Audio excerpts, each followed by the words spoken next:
Welcome to our YouTube channel. Glad you could join us today. We are a two-woman shop located in Germantown, Tennessee.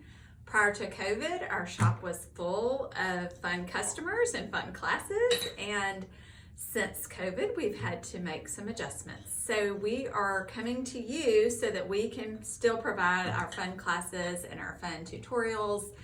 Not all of it is sewing, some of it's crafting, just fun things that fill our shop. All our fabric kits are available on bumbletees.com, so go check us out. We have fabric for sale, we have kits, all kinds of fun things. Follow us on Instagram and Facebook, and please subscribe to our YouTube channel so that you will not miss out on our fun videos. Today, we are going to learn how to do an improv block, and we turned these improv blocks into what we call our stained glass quilt. You can do whatever you want to with it, but this was just what we did. We did 4 improv blocks and broke them up so that it kind of has a window effect. So we are going to get started today and show you how to do it. And now we're ready to start. I'm going to show you first what comes in your curated kit. You're going to get 16 of these paper squares. That's what we're going to piece on. And then you get this beautiful fabric bundle. And I'm just going to open one real quick and show you all the yummy fabrics that are in it, all the different colors and sizes you're going to get. So you can see you've got 2.5-inch strips. You've got some that are bigger. We've got 4-inch, 5-inch strips, and then we have some great squares in different sizes that can be used for the corners and things. So I'm going to set this aside, and then I'm going to pull out some that I'm going to start with. So the first thing you're going to do is just pull out any of your strips. It doesn't matter if you start with the 2.5-inch strip or the bigger one. I'm going to start with the bigger one. So, and all your strips are long, so they're long enough to go over the edge of your paper, and you do want that so that you can trim it off. So this is probably the biggest piece in the roll, so I'm gonna start with this. First, you just kind of lay it out. You can do it straight, you can do it at a total angle. I'm gonna just do it at a slight angle. And your first piece that you lay down, you want to sew one side or the other down to the paper. So it doesn't matter, your machine can be set on just straight stitching, and if you feel comfortable doing it without pins, you don't have to pin it. I'm not gonna pin it. You can stick one in if you need to. So I'm gonna take it to the machine, and I'm gonna sew my first stitch. I'm gonna sew it down on this left side. And you can use just about 1/4 inch on this. There's no rhyme or reason. You don't want to go too far in. And you can use just about 1/4 inch on this.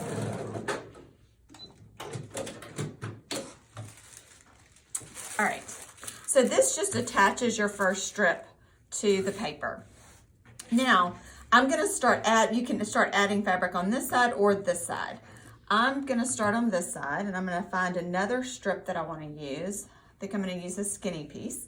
So you want this strip to go here, so you're gonna flip it over, and you're gonna put your right sides together, and you're gonna sew down here.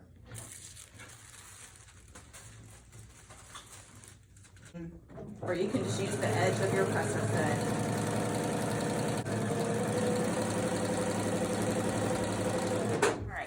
So you can see now what you're going to do. The next step is you're going to iron this away from the original fabric, okay?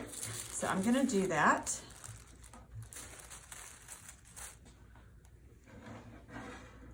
And I'm just going to gently push it away from this fabric just to flatten it out. And you'll iron between each step. Okay.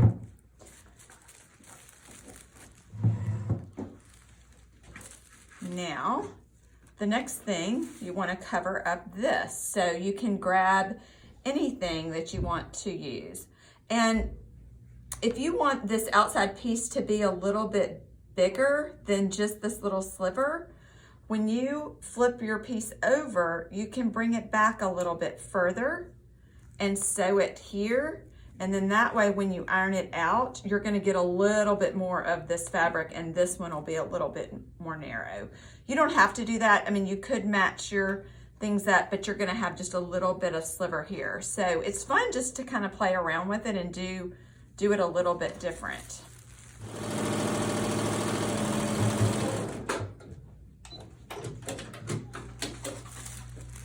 And you can see on this one, when I sewed it down, I didn't keep going all the way off because I could tell I was already off the paper. So once you've gotten to where you're off the paper, you can stop sewing. You don't have to go all the way off. Okay, and you can see on this, I'm gonna press it again.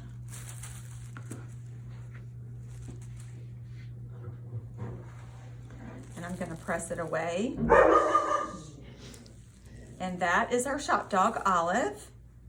She must have seen something out the window, so you will hear her every once in a while in our videos. Okay, now we've gotten one side done. So let's see, I'm probably going to use this on this side.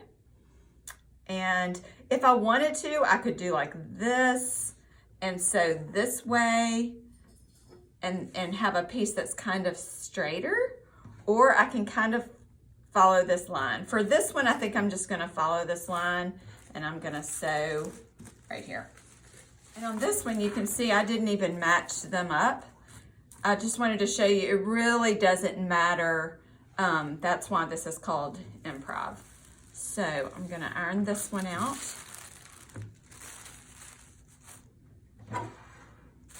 Press it out.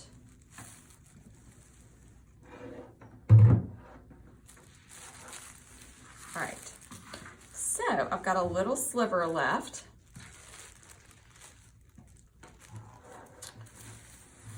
And I think what I'm gonna do on this one is, I've got a couple of the squares that came in the kit.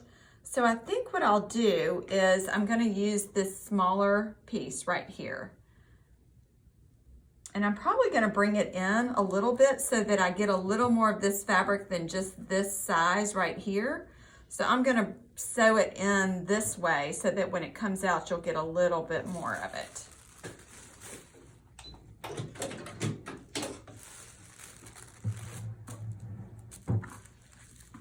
All right, so now I'm gonna iron this one out.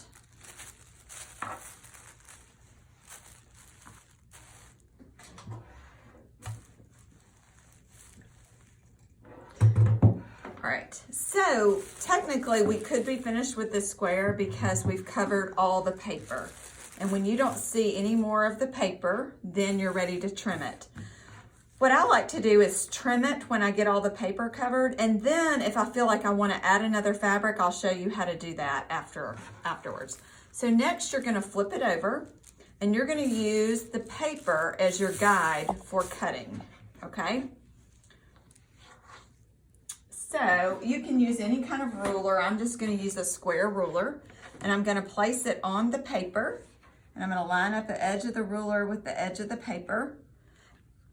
And then I'm just gonna trim off the excess. And you're gonna wanna keep all of these pieces because I'll show you how you can use those extra pieces in making your other blocks. And you really don't wanna cut the paper because these are 10-inch squares. And so to keep if you're gonna make a quilt with them or whatever you wanna do, you wanna make sure that your blocks are all the same size. Okay.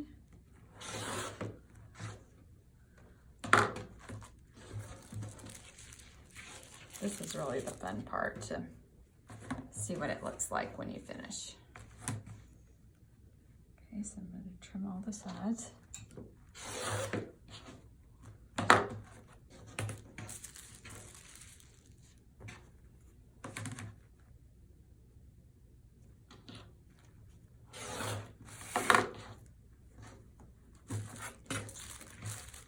And there you go. There is your first square. So it looks very cool the way it is, but say you wanted to add something else. say you wanted to add something else in a corner. So you could take a piece after you've trimmed it. Sometimes it's easier to trim it because you can kind of see what you have. So if I wanted to, I could put this like right here in a corner, sew it down, iron it out, and then trim it, and I would have just a fun little extra fabric in this one. So I think I'm gonna do that on this. And iron it out. And I'm gonna flip it over and trim it.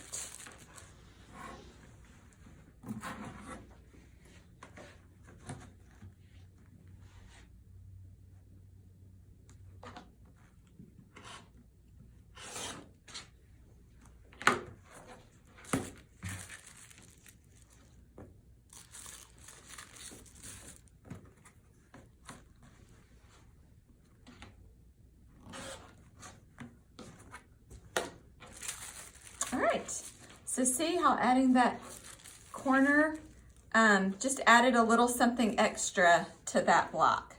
Okay, so your first block is finished. Okay, now I wanted to show you how to use the scrap pieces that you cut away from the previous block we made. And I got this one to a certain point, and I just wanted to show you, this is a scrap piece that normally we would have thrown away. It's from another block, just an irregular shaped piece. The great thing about this improv piecing is that you don't have to throw any of it away. You could use all of these small little pieces that you trimmed away from your previous block. So this one, see how nicely that's gonna fit right there. So I'm gonna just sew this one real quick, and I'll show you how great it is to be able to use your scrap pieces.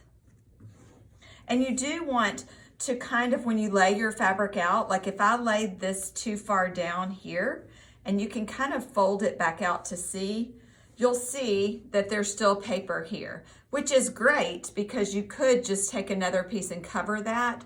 Or if you want to just this whole piece to cover the paper, make sure you pull it up a little bit past your paper line so when you fold it over, it will cover.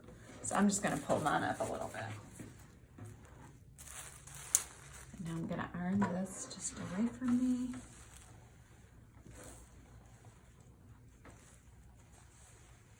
All right, and that piece worked so nicely in that space. And so then I would do the same thing. I would turn it over, flip it, and trim the excess. So now you wanna pull off the paper. And I wanted to show you from this side, I kept my stitches pretty short on my machine when I was sewing. The shorter your stitches, it almost makes it kind of like a perforation so that it makes it easier to pull off the paper. You don't want long stitches because the paper doesn't seem to tear as easily.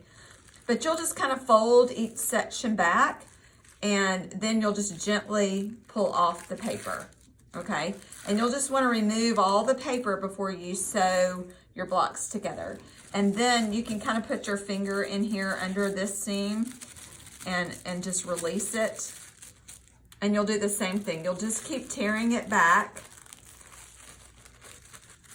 And you'll do that with each section. And this is fun after you have a whole stack of them just to sit in front of the TV and remove paper one night. Okay, so you'll do that with all of your blocks. And that's it on improv piecing. Okay, now that you have your improv blocks done, we're gonna just kind of show you how we put ours together. We sewed 4 improv blocks together, and we did 4 separate blocks. So that would make up the 16 that were in your kit. So you just simply sew them together and then square them up around the edge. Also, you can kind of spread out your colors when you're laying it out. That kind of helps, you know, make them all look different. We used a dark chambray, gray chambray for our background. You can use really anything. These would be beautiful on white. Any solid color or semi-solid color would just really be great for this. You can look at our yardage that we have online. You probably would need anywhere from 1.5 yards to 2 yards, depending on how big you wanted your quilt to be. Ours was closer to 1.5 yards. We used 2 6-inch strips here, and we used the whole width of the fabric, and it just kind of worked out. So these 2 are 6-inch, and then all around the edge were 8-inch strips. So that kind of makes up 1.5 yards.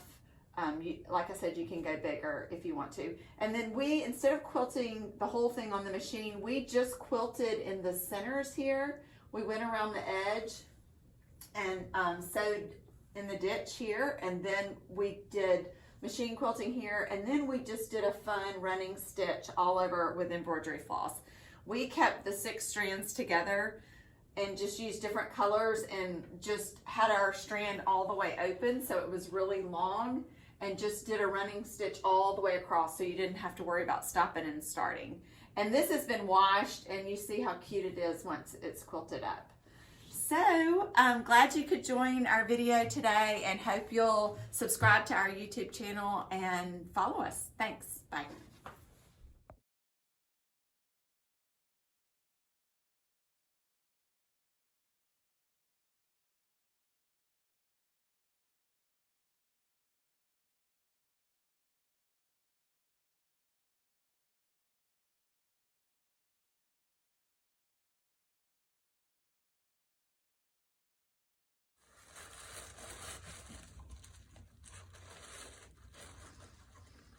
Olive, what are you doing?